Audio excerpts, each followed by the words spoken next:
Good morning, everyone, and welcome back to Barnstable This Morning. Just about 20 minutes toward the top of the hour on this Tuesday morning. I'm Sarah Colvin, and joining me on the phone, I welcome our Cape and Island State Senator, Dan Wolf. Dan, good morning. Good morning, Sarah. How you doing? I'm doing well, thank you. How are you? Good. I have it on good authority that the snow will stop by the 4th of July weekend so that we'll have a good forest season this year.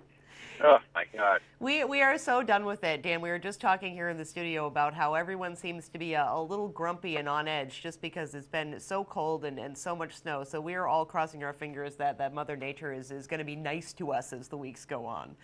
It's the winter version of Augustitis. On Route 3 here, it's 15 degrees. All right, well, can you see what you can do, Dan, about fixing this cold snap, really?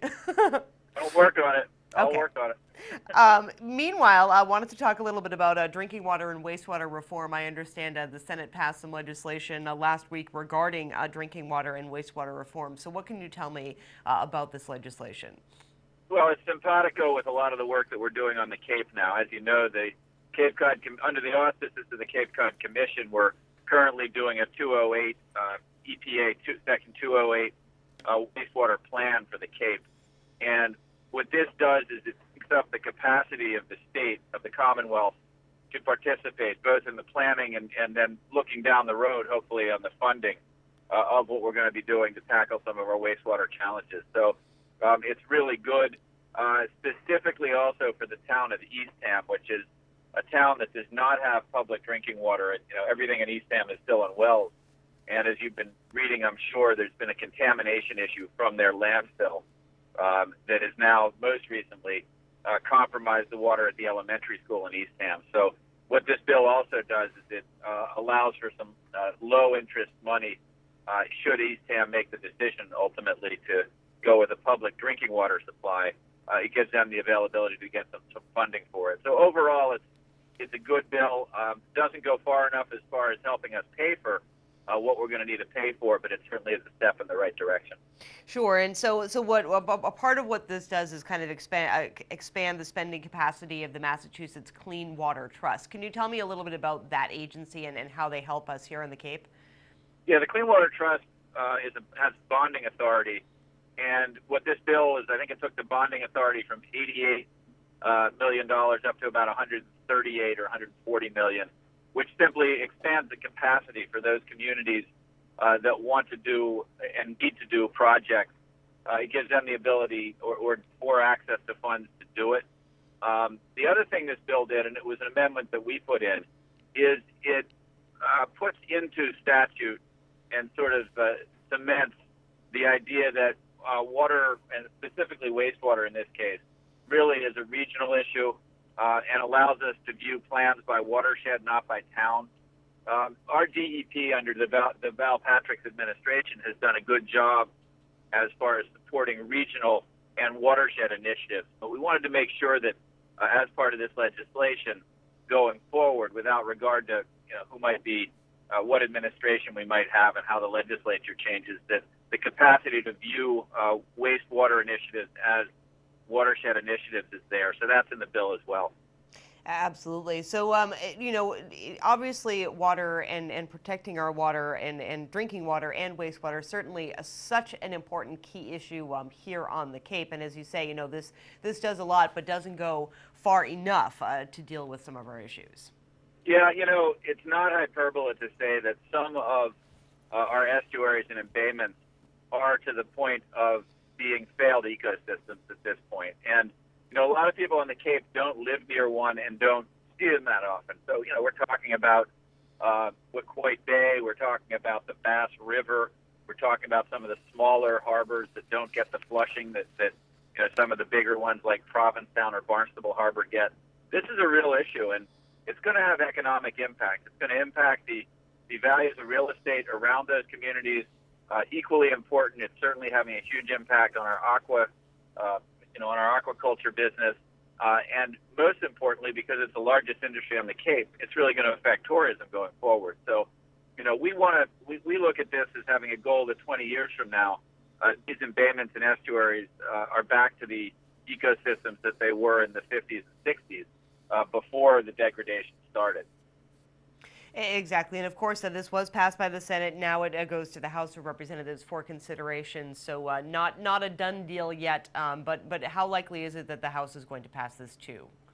Very likely. I think in some form or fashion it'll happen. As I said earlier, we're now going to have to look for funding capacity because it's not exactly an unfunded mandate, but it creates capacities without giving us the ability to fund them necessarily. But it's a huge step in the right direction. I certainly applaud the Senate President. I applaud Jamie Eldridge, who is a state senator out near Acton, for really moving this legislation. And on the Cape, we had a lot of participation in the initiative from Andy Gottlieb, Paul Nedzwicki.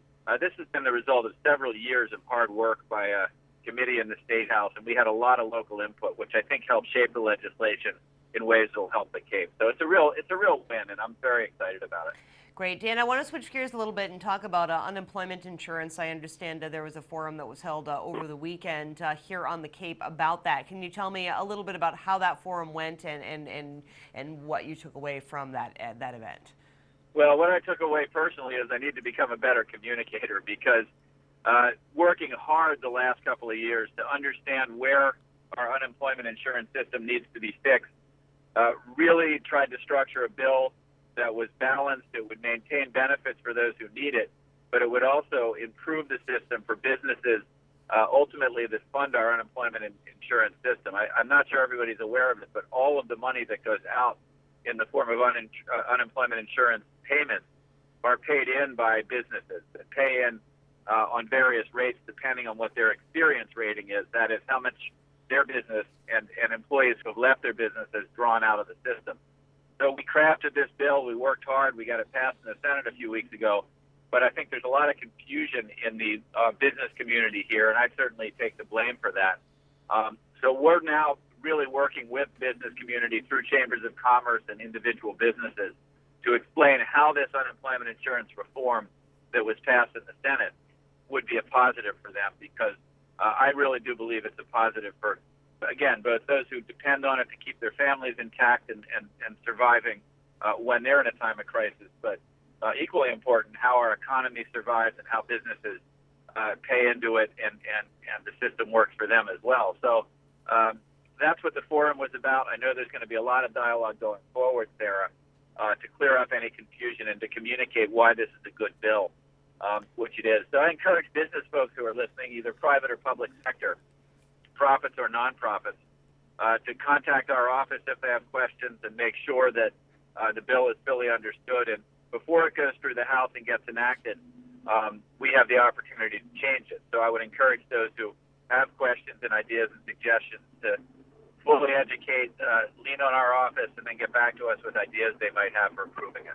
Certainly, and I would imagine that businesses, of course, are concerned about their bottom line, as they would be. But again, as you say, if they have questions that they want clarification, best thing to do is just give your office a call. Yeah, and there will be impacts of this bill. One of the things we heard from the business community is that they wanted, or they thought it was fair, that the businesses whose business model is that they hire and then lay off regularly, maybe should pay into the system higher instead of being subsidized by those businesses that very rarely have layoffs and very rarely make claims on the system.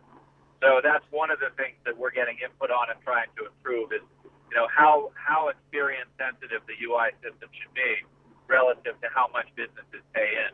There's another huge issue on the Cape, Sarah, which is the